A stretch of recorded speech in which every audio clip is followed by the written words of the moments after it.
Hello friends, आज के इस वीडियो में हम जानने वाले हैं कि क्या सर्वोच्च न्यायालय संसद द्वारा जो बनाए गए कानून हैं उनको रद्द कर सकता है या फिर नहीं।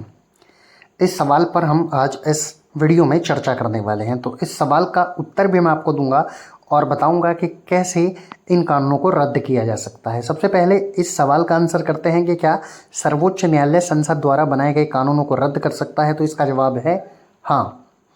भारत के सर्वोच्च न्यायालय को संसद द्वारा बनाए गए कानूनों को असंवैधानिक पाए जाने पर रद्द करने का अधिकार है।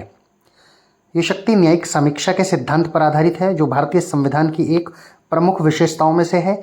इसलिए ये शक्ति हमारे उच्चतम न्यायालय को दी गई है। क्या इसके कानूनी आधार हैं, उस पर भी हम लोग बात कर लेते हैं। कानूनी आधार की बात की जाए तो अनुच्छेद 13 क्लोज 2 यानी आर्टिकल 13 क्लोज 2 में मौलिक अधिकारों का उल्लंघन करने वाला कोई भी कानून अगर संसद बनाता है तो वो कानून अमान्य माना जाएगा। इसके अलावा अनुच्छेद 32 और अनुच्छेद 226 यानी आर्टिकल 32 और आर्टिकल 226 मौलिक अधिकारों को लागू करने के लिए न्यायालय को सशक्त बनाते हैं और उन्हें शक्तियाँ प्रदान करते हैं। इसके बाद हमारे संविधान का ही आर्टिकल आता है 141 यानी 141।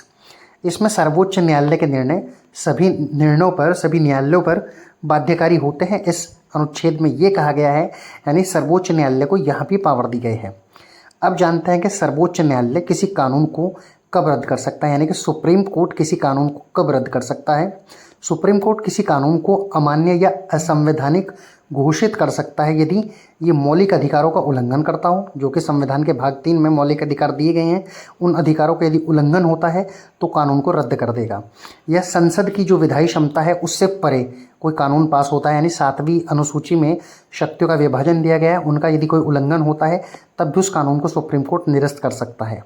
अगला है कि यदि संविधान के मूल ढांचे का कोई उल्लंघन करता है कानून, जैसा कि केशवानंद भारती बनाम केरल राज्य 1973 में हुआ था और कहा गया था, तो भी सुप्रीम कोर्ट को पावर है कि वो उन कानूनों को रद्द कर सकता है। अब इसके कुछ उदाहरण भी देख लेते हैं। इसका पहला उदाहरण है मिनर्वा मिल्स बनाम भारत संघ 1980। 42वें संविधान संशोधन का ये वो भाग है जिससे मूल ढांचे का उल्लंघन करने के कारण रद्द कर दिया गया था। दूसरा हमारा उदाहरण है श्रेया सिंघल बनाम भारत संघ 2015। धारा जो आईटी अधिनियम की थी 66A, उसमें अभिव्यक्ति की स्वतंत्रता जो कि आर्टिकल 19 यानी संविधान के अनुच्छेद 19 में दी गई है, उसका उल्लंघन हो रहा था। उस उल्लंघन को मानते हुए सुप्रीम कोर्ट ने इसे रद्द कर दिया था। आगे देखते हैं नवतेज सिंह जौहर बनाम भारत संघ 2018 का मामला है, जिसमें आईपीसी की धारा 377 के एक हिस्से को अपराध मुक्त कर दिया गया क्योंकि सम्मान और निजता के अधिकार का उल्लंघन करता है।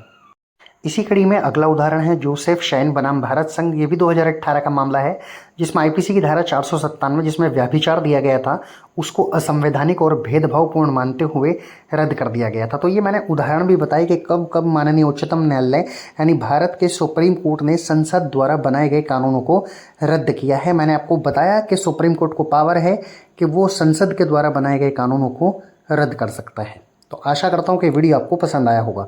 यदि पसंद आया हो तो वीडियो को लाइक कीजिए, शेयर कीजिए और यदि आप हमारे चैनल पर नए हैं तो हमारे चैनल को सब्सक्राइब जरूर कर लीजिएगा।